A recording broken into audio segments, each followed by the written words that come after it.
So I have some sketch paper here.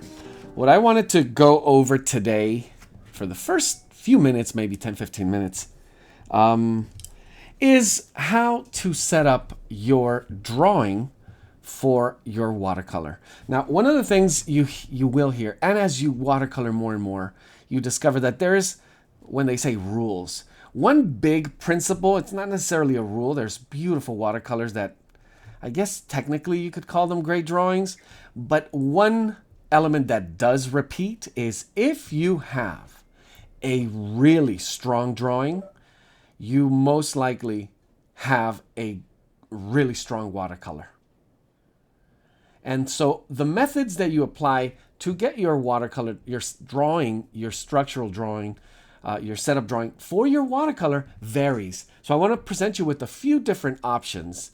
And it all comes down to how you see the subject. So I have some sketch paper here. Consider this my composition. What I mean by that is, if this is my frame, and I'm just going to draw and go ahead and work alongside with me. So I now have somewhat of a square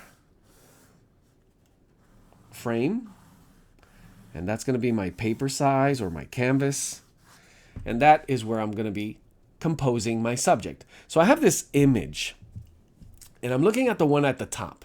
So it is about observation. How do I see my subject? What are the things that stand out the most?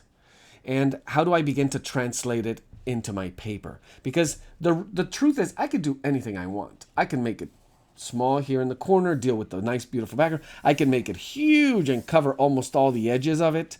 I could place it in a different, I could do it upside down. Anything you want, as long as you're beginning to understand the subject. So what does that mean? When I have this, do I begin to see the absolute basic elements? So this is number one. It's a proposition of from biggest to smallest, from simplest to more complex. And also there's one that's from lightest to darkest, which means my first lines, because they're foundational, are going to be lighter than my later lines. As they get refined and more complex, get darker. So here are some very crucial things. You want to see the entire subject as either a circle, a square, a triangle, something that is absolutely basic in shape. Now, I went ahead and kind of added some extra lines. So when I have those lines somewhat defined, I could actually see the angle and the relationship between the angles of those lines just a little bit better. So for example, if you follow here with me, is this line vertical? No. Is it horizontal? No. It's more like a 5 o'clock. And what do I mean by 5 o'clock? If it were the hand on a clock here, it actually has that angle where it's not 6 o'clock and it's not 4 o'clock. Definitely not 3 o'clock. It's more like 5 or 5:30.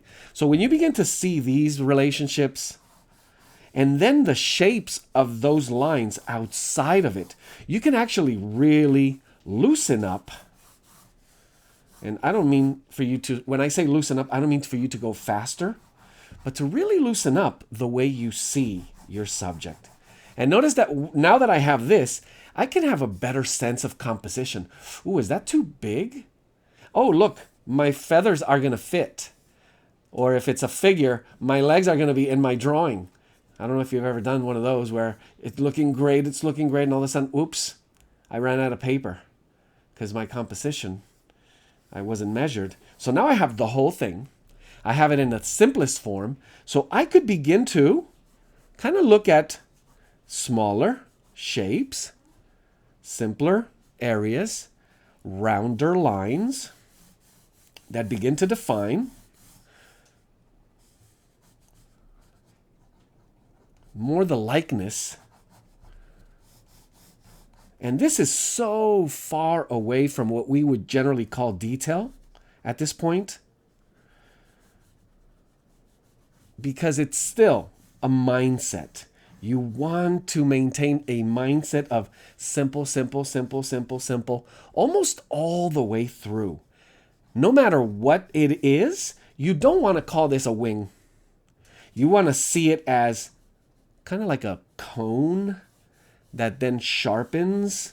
So you want to see it as lines, as angles. And as you get more and more complex,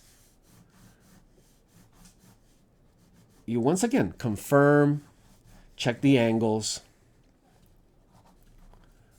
check the lines, and little by little decide how far. Now, for watercolor, we know that we do not have to have a fully resolved drawing, meaning this does not have to be, valued in and have all the little hairs and feathers and details that we're going to need. It's just a guide for us to begin and allow us a little more comfort when we add our brush strokes. So there we have it. Just one quick, simple, what was this, a 4-minute sketch? So that's one method.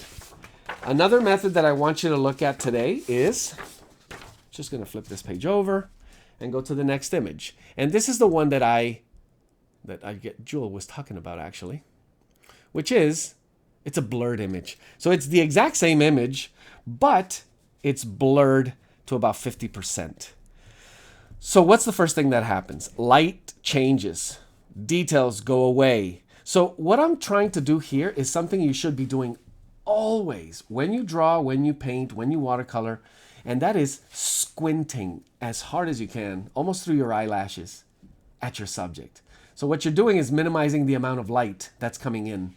And what that does is, it actually, what I want you to really try to do here is, with that same previous mindset of biggest to smallest, simplest to complex, try to look at some of the shapes that pop up. Now these shapes, what I want you to look for is shapes of shadow. There's kind of like a triangular, and it's a really dark one there. Shapes of shadow and shapes of light. Now the shadows are dark or mid-tone, but they're going to have the same simplified shape. And the only difference you're going to see is how dark or how light. And really, really trying to capture that shape. So even though this image is blurred, I just caught myself squinting at it. And little by little, you begin to see how easy it could be to begin to put together, and this is way more helpful, by the way, when you're dealing with watercolor. Because if you were to just bring a brush, and again, I'm just doing this, you could continue doing with your pencil. If I were to bring in just a brush with watercolor, I could actually just drop in some darker sections as I see them. So I could skip the whole pencil part of it. I could just draw some shapes of darker values and then of a little bit of lighter values, and begin to just off of that begin to make it work. And what I'm trying to say here is, it's really finding the easiest, simplest way for you to truly understand your subject. And at some point, your mind is going to be, aha, that's a bird. It's not just that's a bird, that's that bird from that image that we're about to work from. And there's no getting away from it because you're capturing just those very specific changes in light and shadow.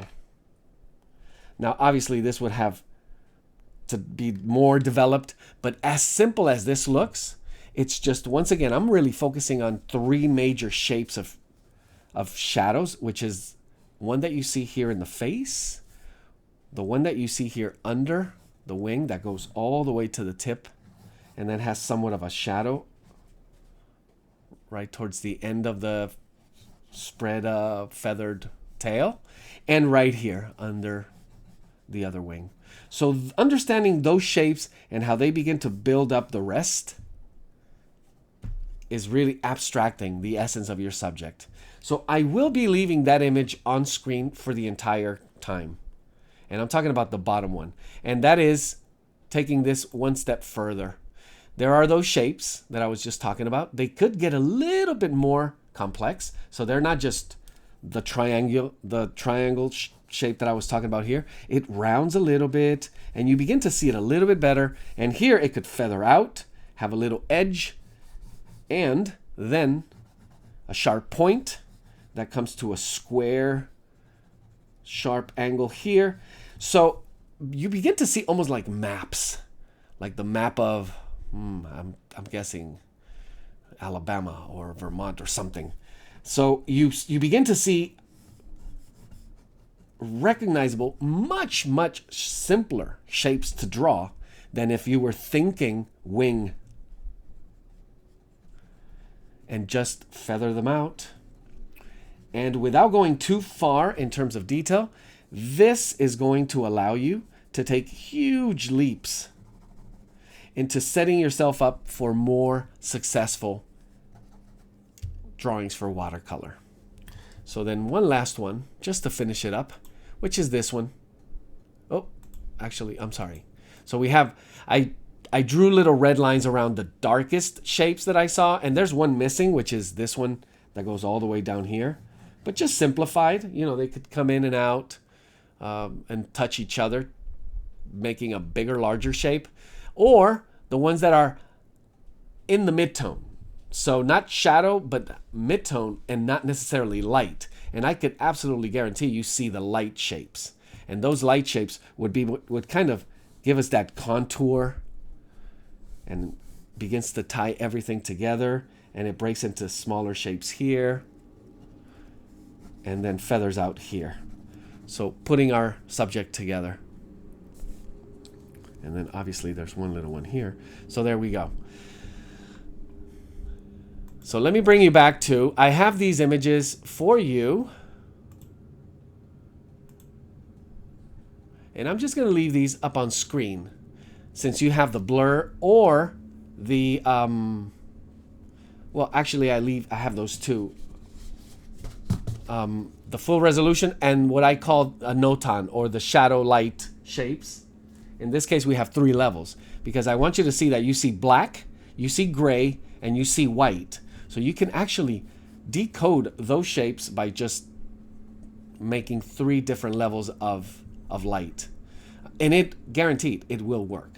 Now, one final way, and this one is so we can get to work right away, would be to, if you have a printed image, what you do is you have some graphite, a soft pencil, maybe a 4B, 6B, or a woodless graphite pencil. And you're going to just rub graphite on the back of it. Now this is one of these graphite papers that I will share the link with Jewel so she could share it with you guys. And you're just going to place it and transfer the image. So that's another way of just speeding up your drawing, giving you a little more accuracy. And I highly recommend testing this and doing it. So what are we looking for? Obviously, I want to tape it so it doesn't move. So I'm going to do that now. So I'm working on this watercolor paper today, which is the Arches cold press. This is 140 pound. And it is a 12 by 12. I like working with that square format so I could play around with the composition and create nice frames after the fact. So I'm placing my composition where I'm going to be happy with it, and I'm just going to take this down. So I'll give you guys a few minutes if you're adding graphite to the back of your print if you printed it. But like I said, I highly recommend having the ultimate softest pencil you have. So a 2B if you don't have anything higher, but a 4B or a 6B works a little bit better. And you're going to softly add it to the back of the page. And if you're having trouble seeing, not just adding it to the entire page, sometimes you can go to a window if you don't have a light box and you flip the photocopy to the back so the actual print is facing the window. And that way you could just kind of go over the lines of graphite that you know you're going to need. And what am I going to do? I'm going to basically speed up the process by then adding a little bit of pressure. So when I press, the graphite is going to leave marks on my watercolor paper. So what am I looking for? I'm looking for the contour of it. So I'm lightly pressing. Now this is also a tool for embossing. So I'll give you a quick look. You can see what the tip looks like. It's one of these little metal tips, and they come in tons of different shapes. And what I'm doing is I'm just going over the edge, and I'm trying to capture specific shape. In this case, the contour. Some of the details, for example, this eye, we want to make sure it gives me a clue where I want it placed after. And as I draw the contour, I'm just pressing lightly, softly. But most importantly, what I want to do is I want to map out, not some of the detail, but just enough information as I see it here of shadow map. So these little maps of shadow and the maps of light. So as I draw my lines, and again, I'm not drawing, but you could use a pencil if you don't have this tool, obviously. You could use a hard pencil would be the best, just to press down on the edge. And what you're doing is just a carbon copy, marking the areas that you're going to want to watercolor. And this is probably one of the best ways to start off as you build a little more knowledge and get comfortable with setting up your drawing for watercolor. And there's a conversation to be had where people call this cheating. Well, if this is cheating, then Leonardo da Vinci, Michelangelo, and pretty much every artist you ever heard of and you know of cheated. Because whatever the tool was that made it efficient for them to transfer or enlarge or understand their subject. And I don't know if you ever heard of the camera obscura or the camera lucida or the lenses to project the image onto canvases. That's every artist at different periods used different what was available to them in order to gain the advantage of understanding what they needed. And it's not necessarily like you're going to trace this and it's done. You're going to be adding your own understanding, which is what I'm trying to get you to do today. As you squint at this, what are the shapes of shadow that stand out the most? And I really want you to get comfortable. And in a way, you're also shortcutting. So you get a little bit better understanding of what we're going to do next with the watercolor. So when it comes to drawing and understanding drawing for watercolor, we could spend weeks and months even as we improve our drawing skills. So this is one of those shortcuts that actually, as it helps you get better and stronger at drawing, the biggest thing it does is help you understand what you think you need in your drawing to help you achieve a better quality of watercolor. And that comes down to your understanding of the subject, your level of detail that you feel you need to add to it. Now, there's one thing you want to be doing as you move along, which is just flipping it over and seeing if your lines are transferring just like you want to. And like I said, it's not going to be much information that I'm going to be wanting to transfer here.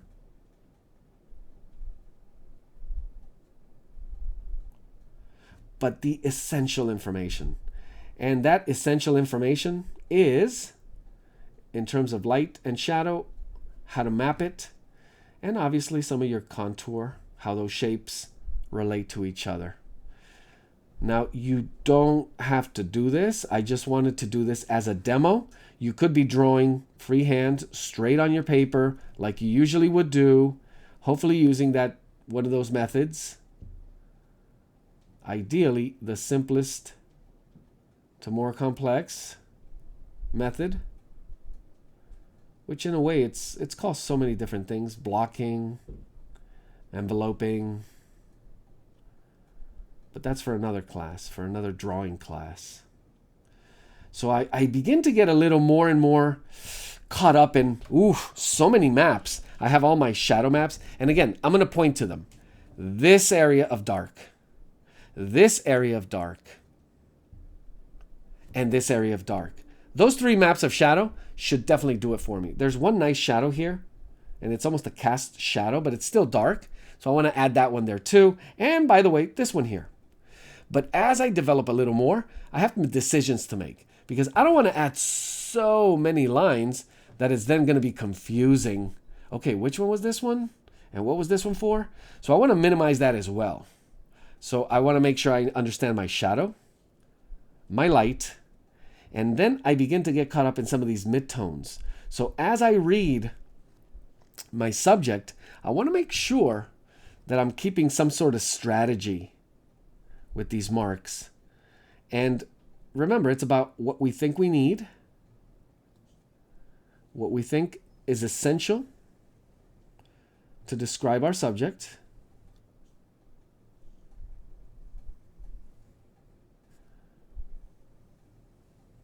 and there's something else that I should mention, which is no matter what part of the spectrum you think you are in, we are all abstracting. As realistic as you want to make this bird, in the end, it's going to be an abstraction. It's going to be abstract brush strokes of color on paper. So from full abstraction all the way to photorealism, even photorealism is some sort of an abstraction. What we're talking about more is, in terms of likeness, is it representational or non-representational? So we want it to look like a bird. So how much we think we need it to look like a bird in terms of all the detail we need to add to it, that is at a personal level. And that'll, in terms of how we add our technique and our brushstroke, our colors, it's going to be so much more of a personal decision. But I do want to give you some tips on what I think is very helpful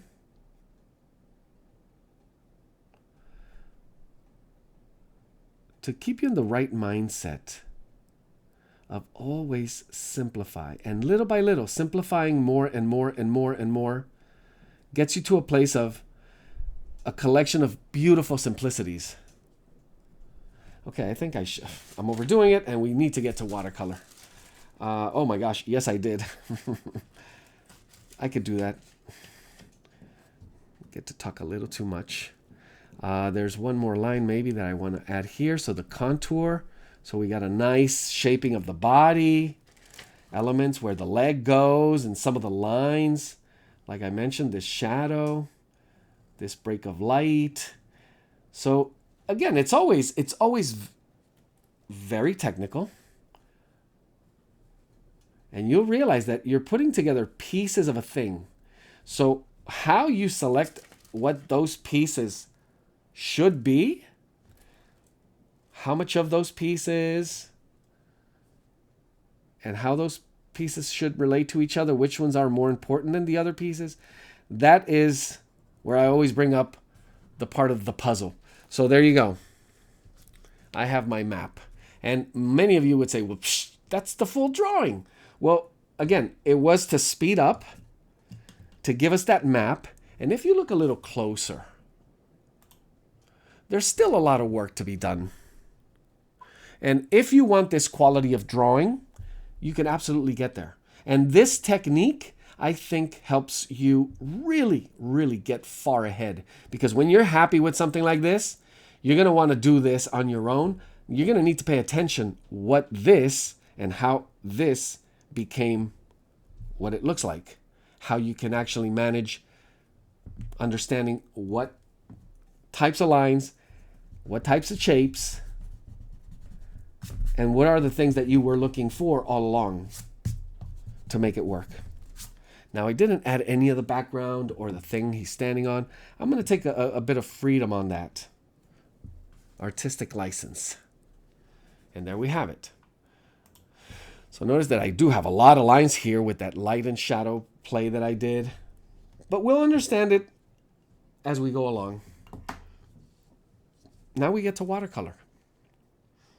So a few things. We get to put this tool away. About brushes. I love round brushes. They're so comfortable. I could do pretty much everything I want. Just play with different sizes. And they go further up and up. And I do have natural hair and synthetic. So for a size like this, I don't need anything bigger than this. And if I did, that's when I would go to either one of my Japanese brushes or one of these. And that would be for bigger areas of wash. I don't see it happening today. Maybe in the background.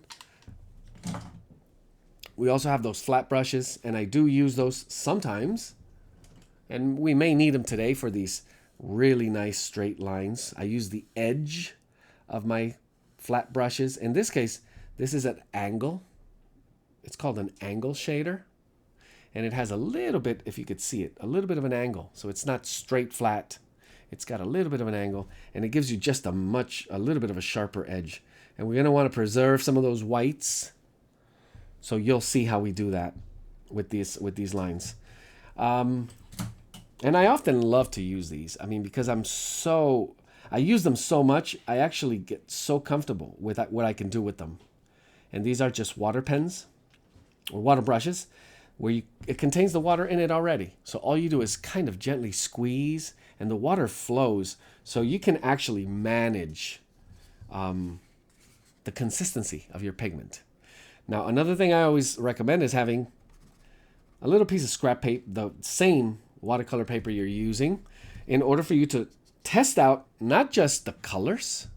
I'm not looking at, am I in the right value or right hue of the color, but mostly the moisture, the consistency, the wetness, basically, of the pigment on my brush before I bring it over to the paper. So what I wanted to do next is just talk a little bit about how I'm going to approach this watercolor. And it boils down to, I think, once again, trying to simplify things. It boils down to a strategy. Do I have a strategy, and what that strategy is made out of? How can I apply my watercolor? Well, I could bring it over wet on dry. That means wet pigment, wet brush, drop it on my dry paper.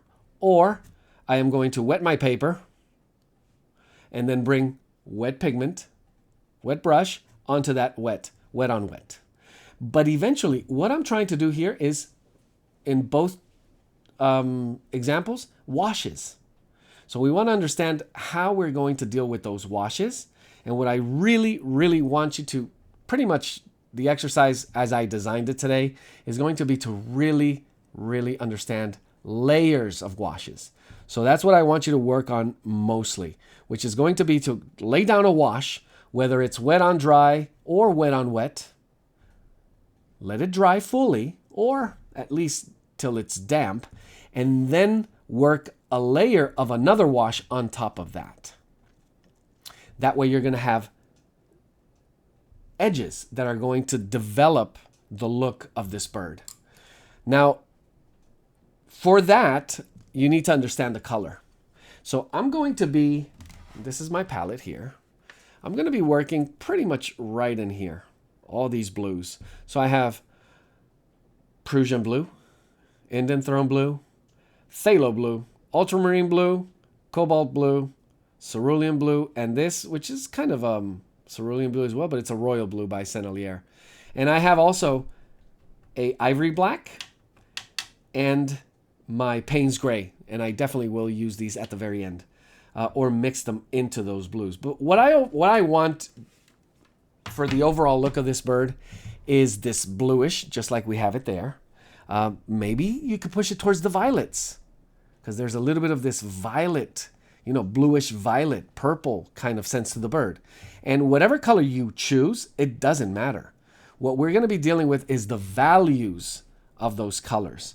So here in your swatch, what you're going to want to do is get a sense of which is the color that you're going to be comfortable with to start off with. So I'm going with, in this case, ultramarine blue. Sorry, this is cobalt blue. Getting a little bit ahead of myself. So whether I start with cobalt blue or ultramarine blue, just by looking at it, I'm already on ultramarine blue team. I think this is the one I'm going to go with. And within that spectrum, I'm going to push it somewhere, maybe add a few reds to create a nice violet look to it. So let me play with that. So we have ultramarine blue. And I'm going to try out a little bit of alizarin crimson and just mix a tiny little bit of it into my ultramarine. And that went a little too far. Bring in a little more ultramarine. Now that works a little bit better. So I think I could play with this and have some of that as my color palette. So it's kind of getting in the right mindset as well of, okay, I understand my color. I have my shapes. I have my map, light, shadows, midtones. Not much to worry about. The drawing is set. I feel very comfortable. So now I'm dealing with color. And I'm feeling really, really, the more I look at it, more comfortable with this. And how I can just, what I'm doing now is seeing how a little bit of wet on wet will play into this. Definitely not so red, more on the blue violet area. And then mix a little bit of a, I have a feeling, Prussian blue. So bringing in a little bit of Prussian blue into that color and mixing it on the paper as a wash is going to give me a better idea. If I don't like it yet, I'm going to mix it on my palette with a little bit of alizarin crimson. Just like I did with that ultramarine. And then that's going to give me maybe a nice complement to it. So there we go. So within this spectrum, once I have a comfort level, I could see the colors and I could actually notice that I was totally stress-free when I did this. And I'm really just playing like a little kid with colors. Ooh, oh, no, push it, pull it. What happens if you had red? Well, what if it's not alizarin crimson, but what if I use my quinacridone rose? What happens then? And then, okay, it gets a little too warm. So let me cool it down. And notice that at the same time, I'm just adding wet on wet washes and getting a look of what that's going to do. So once I have my color, I want to keep this because I will be testing every stroke, almost every stroke, as I bring it to my paper. The next thing I'm going to do is I look at my image, and of course there's going to be areas that I want to preserve as white. Now, overall, I am not going to leave any white. I'm going to leave ultra light areas of my color. Once I select my color, and I think I have it, it is going to be that ultramarine with alizarin crimson, just a touch.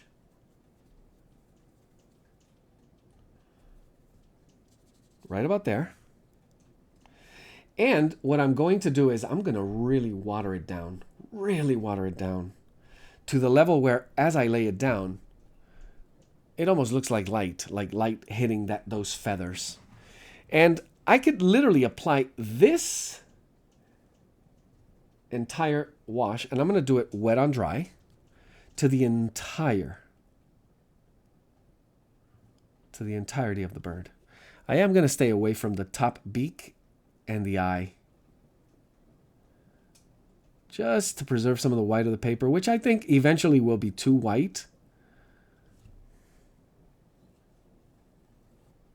Now, big, huge tip here. The lighter you are, the better result you're going to have. So if you think, no, it's way too light, ask yourself, could it be lighter? You're almost at the point where just the tip of color that was on the brush and adding more water to that is going to do it for you. Because when this dries, it will be 30%, 40% lighter. If you went a little too far, you may still get away with it. But if you go too dark too early, you'll be dealing with lifting pigment. And you kind of don't want to do that. It becomes a little risky.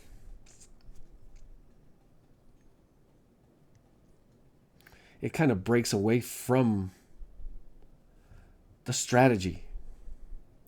Now there's a nice area opening between these two wings over here where I have background going through. But remember, you are the artist. You get to deal with your image, manipulate your image as you wish. What I really want you to focus on today's exercise is really developing washes and layers. Washes and layers. And that's pretty much it. So as this is wet, there's going to be a shift. And depending on where you are, if you're outdoors, indoors, it's just a little hotter, a little humid. I have a fan going, so it's going to really dry this a little bit faster. I want to have my pigment ready, and I want to make sure I bring it. Let's see. I would hope you do at least 4 layers. So let's call this number 1. Now you want to go from number 1 to number 2 to number 3, and number 4 is going to be your darkest, which is pretty much going to be pure pigment.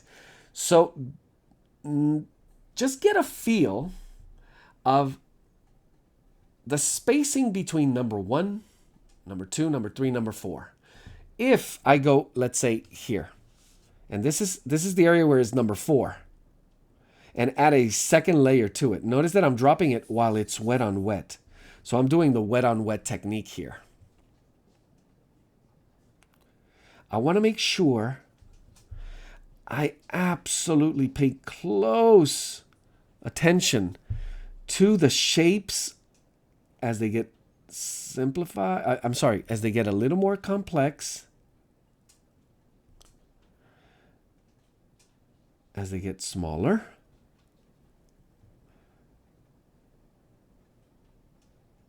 What type of brushstroke and what type of technique. Because this is my darkest area, I'm just getting a sense of the contrast. And that is going to be, could it be darker? Would that make it too dark? So I want to make sure I keep telling myself, can it be lighter? All I need to know right now is it darker than the previous layer? And can it still be lighter than the next one? If I go too dark, then the next layer is going to be has to be darker than this. Is that going to be too dark? And remember, there's one more coming. The 4th layer, that's probably going to be way too dark.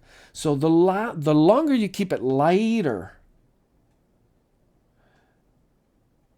the more you could play with building up layers. And it should be fun. That part of the play of watercolor, as this begins to dry and the wet on wet technique is not looking the same. Now we're dealing with time and moisture. So some of my brush strokes need to be a little bit looser. They could be a little more gestural. I don't want them to be maybe too precise, but capturing some of the line. My main focus is understanding the maps that I set up. So notice that I'm adding the second layer through, starting with darkest, but I want to work it into some of those midtones and begin to understand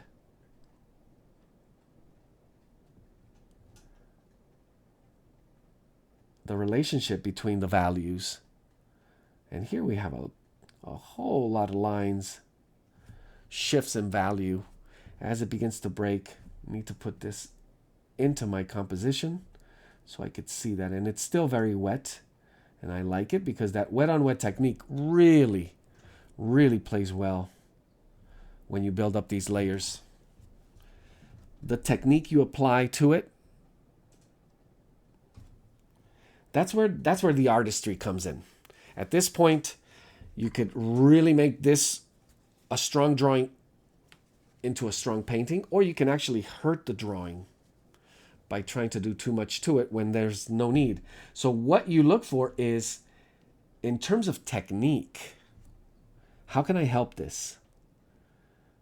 And the key there is another word, which is balance.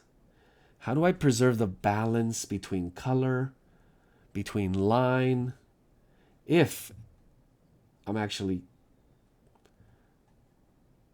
considering line at all? And I do see some lines, but also think about when we add watercolor and that watercolor dries now as a layer, it's going to have an edge. So that edge forms a line.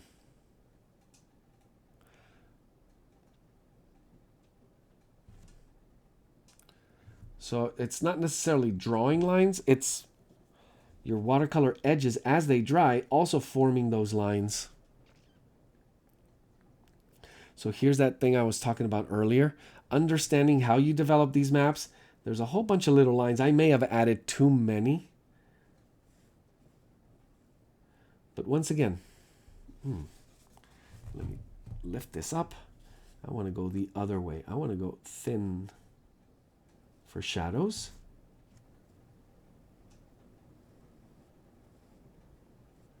And just add the thicker one as the tip of the wing.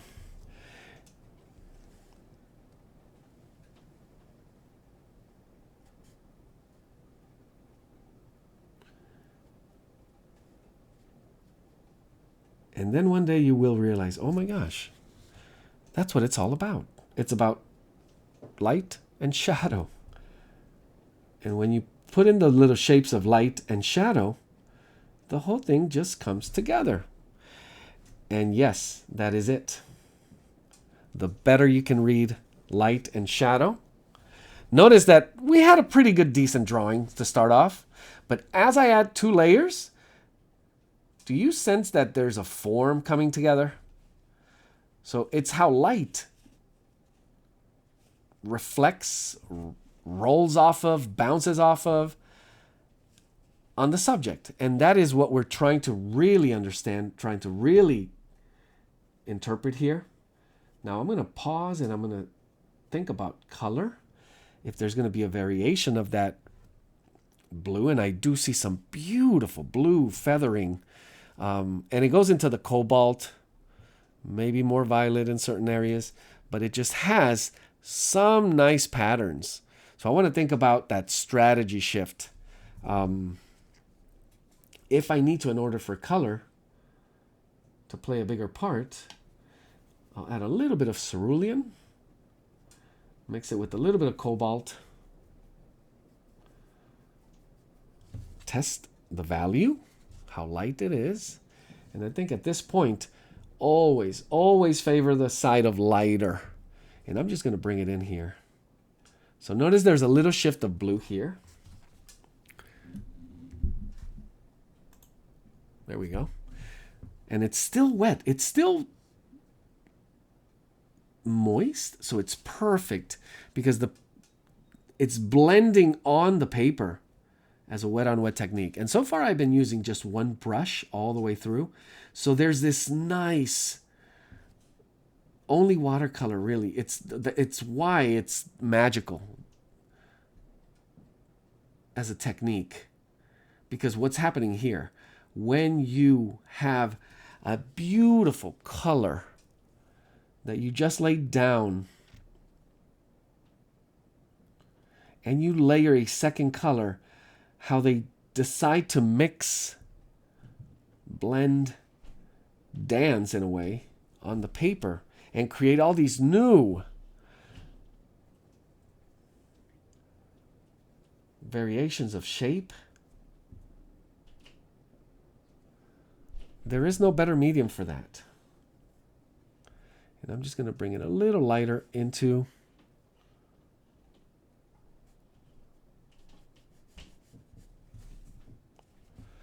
and I dry my brush so you don't see me on camera, but every brush stroke, I'm testing and checking moisture with the paper towel on my hand. And sometimes I just squeeze the water so I can have total control, feel absolute control over the amount of moisture and pigment that I'm bringing in as the painting gets smaller and more precise. I want to make sure I have good control over that. It is the key, and you could see, I hope you could see, it looks really not as great on camera, but here with the lights, it just, the way it bleeds and blends and has that, holds a little bit to the front first layer and then mixes and shifts. It does create almost that automatic texture of the reflected light on feather that I was looking for. So I'm going to decide to bring that same mixture, cobalt blue and cerulean blue, and I'm mixing them pretty much 50-50, really adding water to bring down the value. And I just want to bring in some of that right over the edges of these feathers. Now remember, lighter, a little bit lighter at this stage. So this is not going to be so much wet on wet. This is mostly wet on dry again. This area is already dry. Definitely want to bring it over this side of the feather here. And you're going to notice smaller and smaller shifts in the shapes. So I'm bringing just water and softening some of these edges as the brush stroke breaks, and now adding it as wet on wet.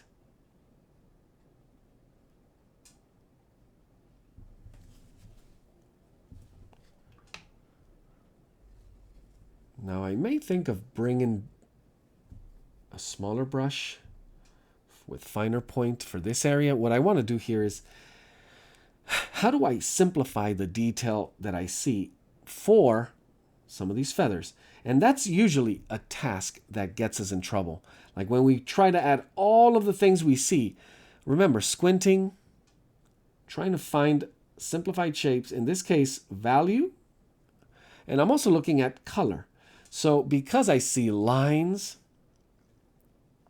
the tendency is to go ahead and add more than what you need. And in this case, I'm just adding the direction of a combination of that color value and that line that actually breaks the feather almost in half.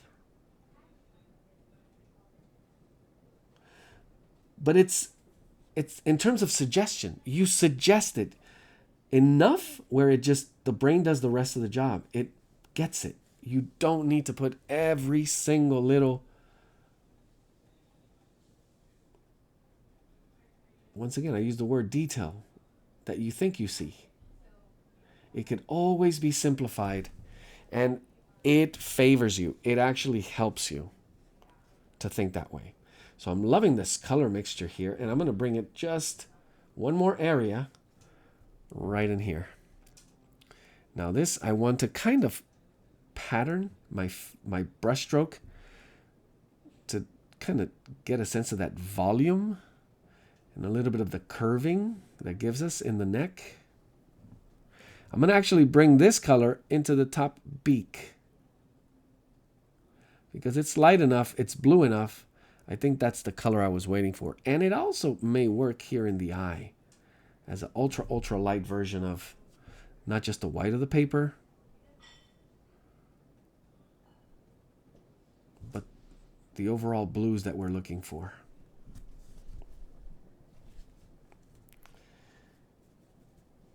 Now, it's going to get really interesting as we build up and mix some more colors.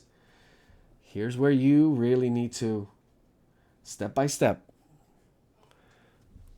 sometimes take a step back and really consider your strategy. Take the time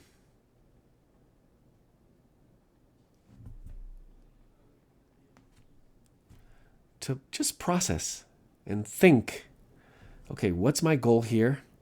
Now, notice that we have a little bit of value shift, a shape. And if you're looking at the images on screen, if you look at the bottom one, I want to point to this little, let's call it the shoulder area. So how do I get that shape? And there's so many,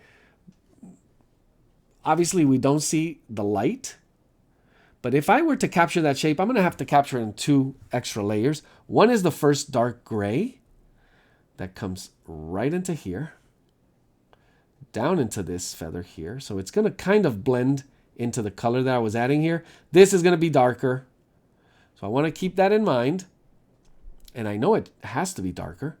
And then this shape is going to break into smaller shadow shapes as we see it in that image. And it is crucial to keep track. And there it is. As soon as I add just one layer, you begin to see just how easy that form comes together. I'm adding just a touch of the same color right back here, and I'm very glad it is a wet on wet. And just tapping, lifting some of it off. Bringing a little more into smaller little reed areas in the rounding of this little beautiful head, while it's also still wet, and just adding a little more curvature to that beak right here at the bottom. So I hope you notice we're working with wet on dry layers, wet on wet layers, and then layering those washes. I'm sorry. We're working with washes. Wet on dry wash or wet on wet wash. And then what I'm trying to achieve is layers of washes. And just think in terms of that. Wet on dry wash, wet on wet wash, and then another layer coming along. Minimizing your colors is also a great way to keep control, better control. If you go with too many colors, you can make it work, but you really, really need to understand color harmonies. And in this case, because we're working with values, understanding the value of more, the less colors you have, the easier it is for you to keep track of the values of those colors.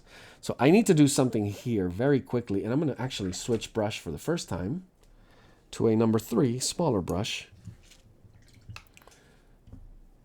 I just mixed a little more ultramarine blue with alizarin crimson, and I'm going to bring it right under here. And I'm hoping, actually I got to check that my top area is not too wet, so I can create that edge or those lines. And notice that as I add just a little touch of darker value, and I'm talking about right in here, just a little bit closer there, as I add just one extra, and this would be our 3rd layer, where the reason I'm jumping ahead a little bit in value is because this is one of our darkest areas, and I do need to see the contrast in order for me to move forward with some of the other midtones to see how far I need to push the next variation. I'm going to go a little bit lower down here, because when you squint, it should be obvious right here and right here in this area that I just added another layer, that identifying that shape, that shadow. And notice that this one's a little more broken. So I add the color, then I get a little more water on my brush, and then I just soften that edge. and kind of begin to feather out my stroke to give it a little bit of extra texture as it gets, once again, as it reaches up top, a little darker.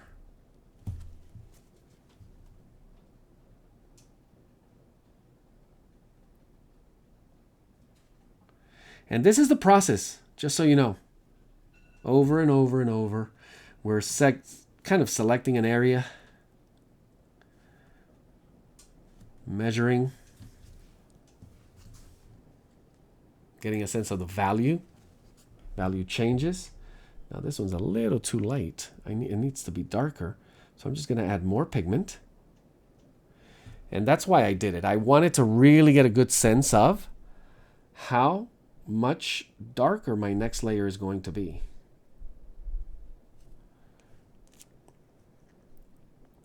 And this also should come right in here as the cast shadow. So as I add a little more water to it, it feathers out as it reaches the edge. So I'm adding water and making it a wet on wet technique as it reaches the tip. So notice there's a gradation. So this is how you really begin to develop your own personal technique.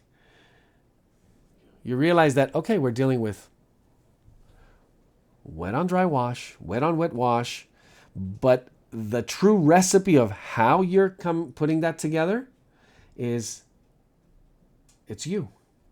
You're the one coming up with that. And every brushstroke, and at the end of every piece, you should be able to look back and say, whoop, okay, was I using too much water, not enough water for my wet and wet washes? I'm going to add just a little more of that color.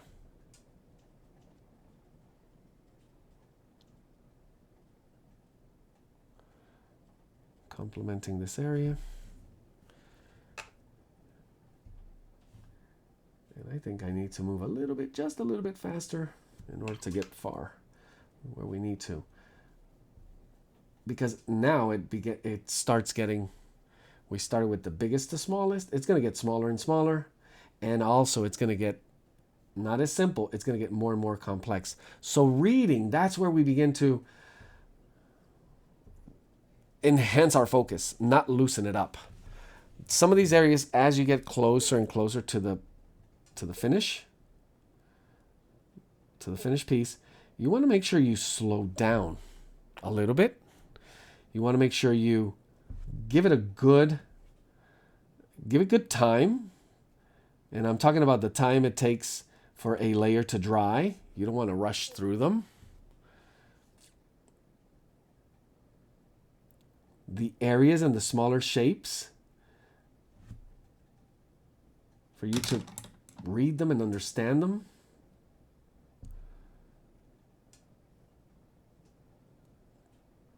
Just a little bit better every time.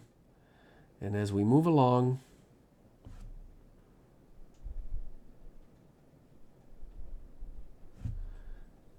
you gain more and more confidence. But it does take that little bit of extra focus. Not rushing, like you feel you're rushing through your work, that it's taken this long to develop.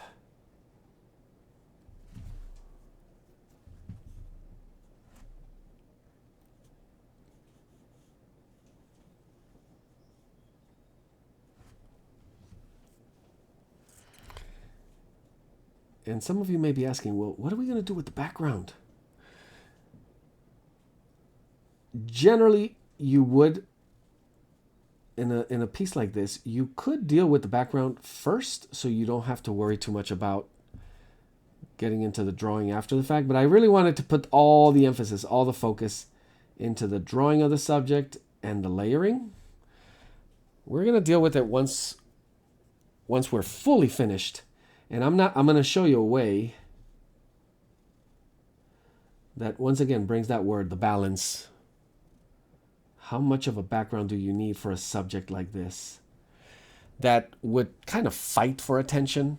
So do I need too much emphasis on my background, or can I just add strokes of color. Just like this blurred background. Imagine if that was fully in focus. It would be camouflaged in there.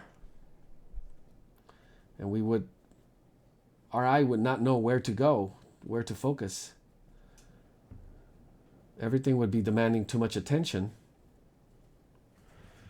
So what we want to do here again is that. Simplify, simplify. Now we're going to get into a tricky area here. And I'm guessing we're still working on that third layer. Maybe you're on your fourth. But I'm adding a little bit of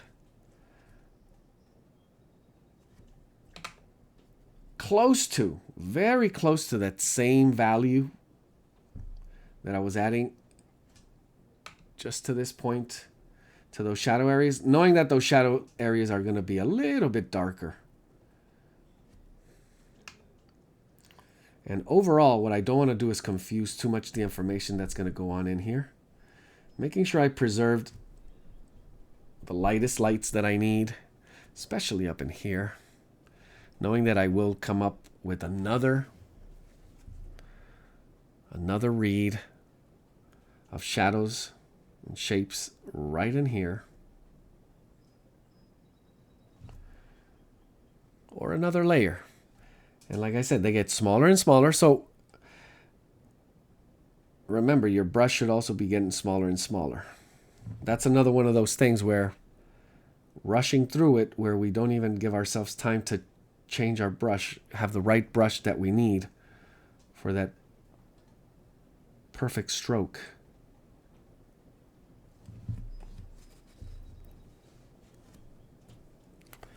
So these are smaller little areas, and I'm trying to get a read from both images, because the shadow, the black and white notan, the one where you see light, shadow, and midtones, it takes away some information, maybe sometimes too much information. So I try to combine them both. What I can see from one image and the information that it's taken away. So when you look at this little shoulder here on both images, you can almost map out clear little smaller shapes. But I want to make sure I have the direction, the general shape, and yes, once again, most importantly, the value.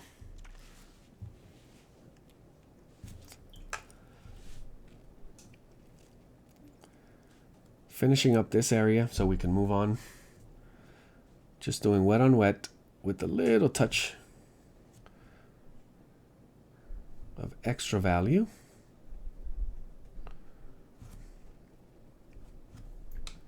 And some very light brush strokes to drag that pigment a little bit extra. With a little bit, hoping for a little bit of that feathering. And I want to point out, I'm beginning to see, as I darken this, it means I have to go over once again, adding a darker layer. And that's going to be probably what I do next. As I'm kind of content with what we have here so far. I could see it. Remember, I'm the one telling you, stay simple. This is that temptation part where you want to continue adding more, and then you realize, oops, I probably went too far. So right here, before you go any further, I'm going to bring in Payne's Gray, and I'm going to try in both. I'm going to bring in Payne's Gray to this mixture.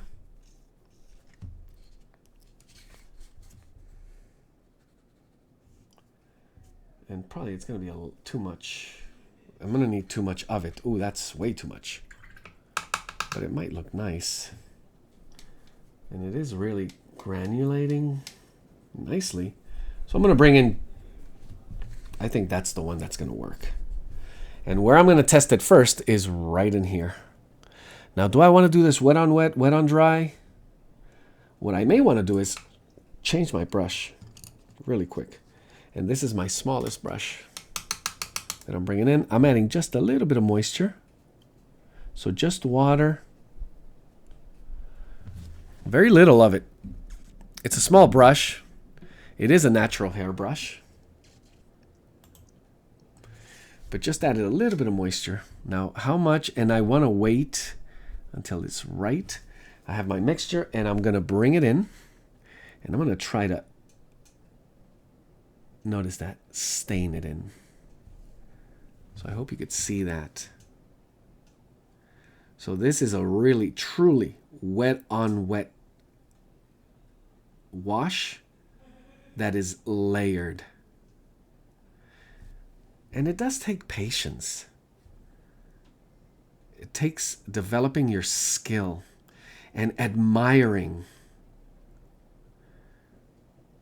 how watercolor behaves.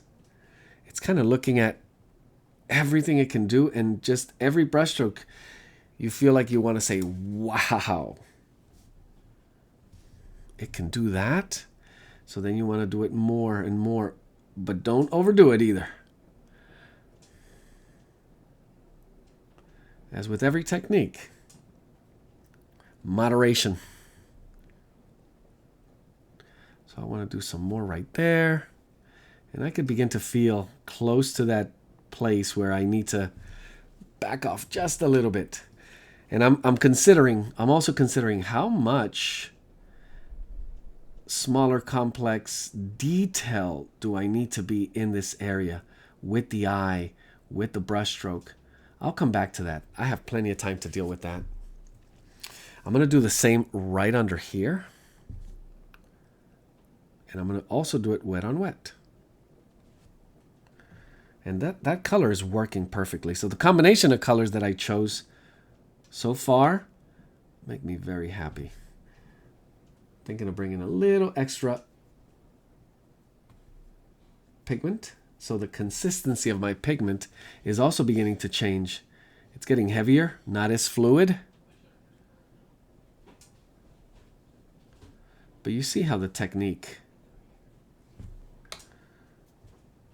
really takes over. And that's what you want to showcase. You are the instrument that showcases the skill of watercolor, that you can handle it, that you can be patient enough to kind of watch paint dry.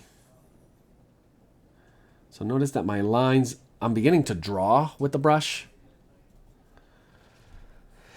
So the shapes get smaller and smaller. I don't want to add too many lines. I still want the overall look to have that technique, the look of technique building up.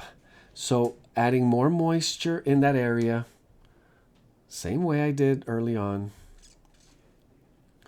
And then bring in the pigment. Let it stain.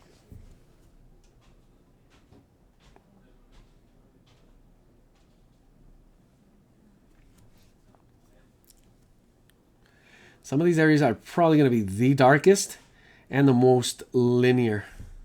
As you can see here, when I add this stroke, I'm going to do it wet on dry, almost all the way through. So I want to have a good sense of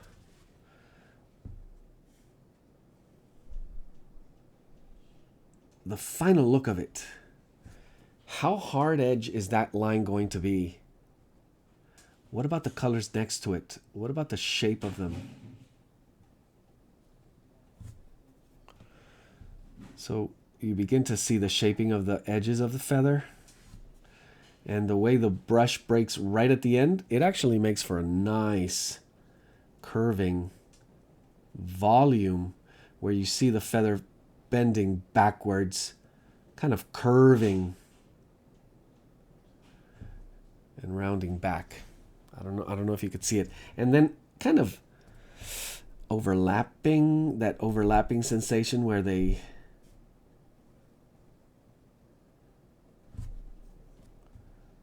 fit one right on top of the other.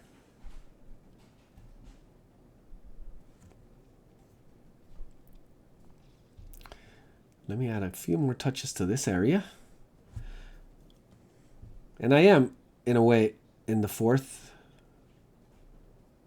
layered wash here. Adding a little more dark and dark as we build up, enhancing that early work we did with the lighter washes, preserving hopefully most of them, the beauty of them, and now realizing how that maybe that earlier wash could have been a little bit better. Learning from it for next time, because now it's too late. Most likely it's too late to go back and try to fix those early layers. So understanding how that strategy worked up to this point, you can begin to see how it really took shape.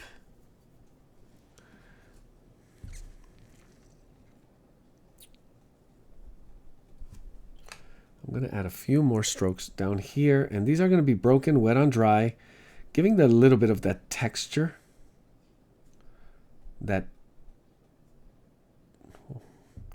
kind of dry, cracked, hard-edged. And I feel like in the only area where I'm going to bring in just a little bit of color that is a non-blue, and I'm going to pick a little bit of quinacridone gold. It's kind of a yellow-orange brown area with burnt umber. And I'm going to just touch it on right in here. Most likely like a wet on wet, just barely in the underneath, just at the bottom of that foot. Combining with the blue.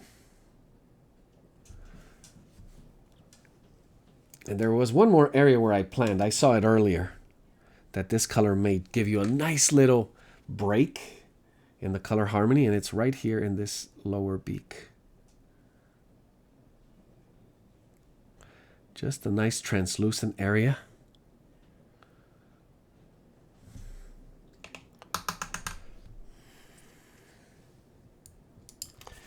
Let me go ahead and bring in a little more burnt umber, maybe a little bit of burnt orange, quinacridone orange. I'm just going to add a stroke of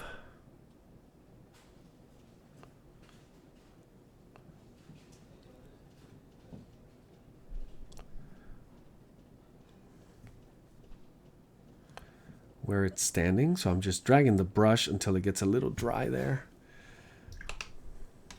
And as it's still wet, I want to touch a little bit of same technique.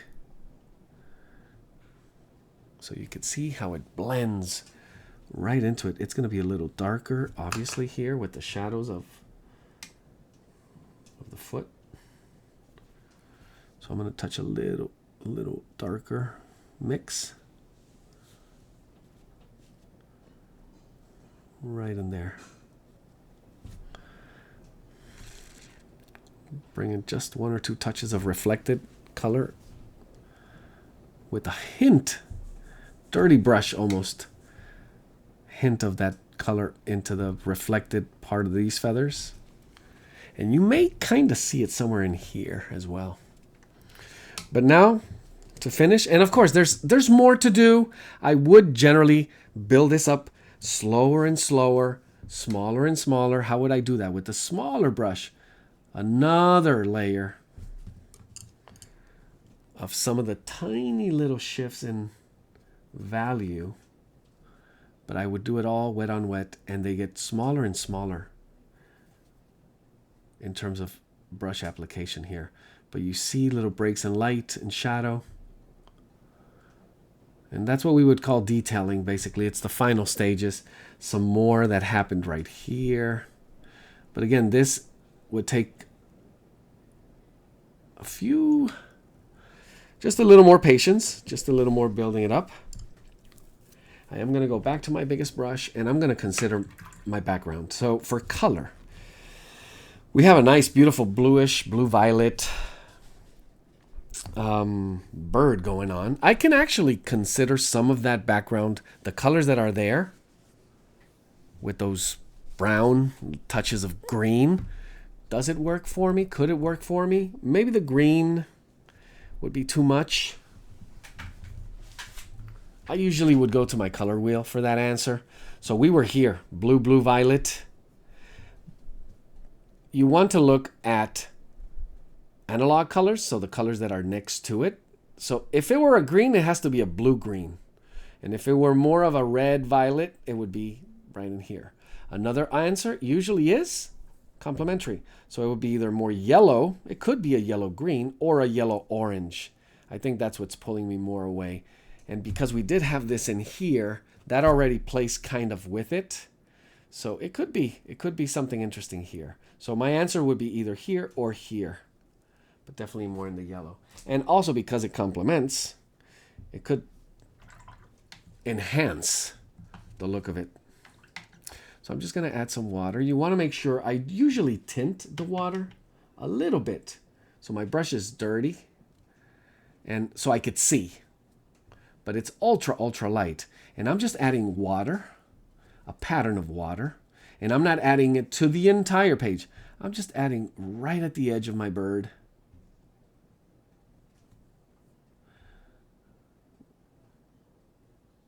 Thankfully, there's not a lot of edges that I need to deal with.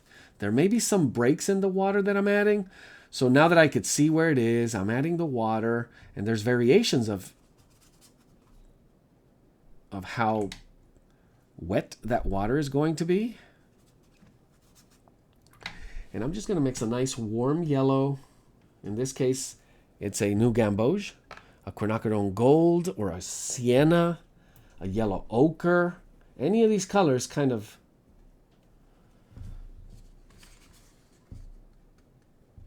I think that one will work.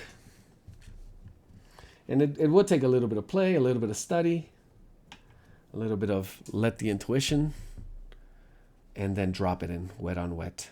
So I'm going to scumble it in. What's scumble? I'm just going to touch the tip of the brush with pigment and make marks as if I were drawing leaves pretty much, almost. And because it's still so wet, it's going to do interesting things as it dries, as it settles.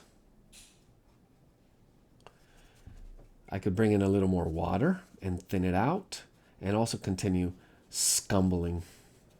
You could do dash, directional type brushstroke. But one thing I would recommend is not to overdo it, meaning don't cat lick it, is what I call it, where you go over and over and over the same area and then ruining the magic that happened there in the first place. I'm going to bring it in just a little bit in here in that separation space between the wings. So there's a little break of light there. And just a hint down here, not much more. Just kind of tying it in just down to here. So having a good sense of how you're complementing the space around your subject with your subject, the colors and the shapes of it. Notice that I'm leaving this area open here, and I'm beginning to see, how can that play out? Because I'm now just saying something for the first time where it could get maybe a little darker in here, leaving this more open and creating a nice, interesting point of reference there that the eye is going to want to. I'm going to try to balance it out right in here with a little darker color, a little mixture of this color in there as well. And it takes just a little bit of willingness to play. And I always say you can play, and there's safe play, and then there's risky play. So stay safe. Pushing the risk, which gets exciting, but then safe, where you don't get hurt. And that's what I'm going for. Loose play. It gets risky, it gets exciting, but I can pull back, still be safe, and then let it dry. So far it looks interesting. It may need some little pull, push, something that breaks this here. now that I look at it. Just a little attention point here that ties it all together. Otherwise, this is way too open.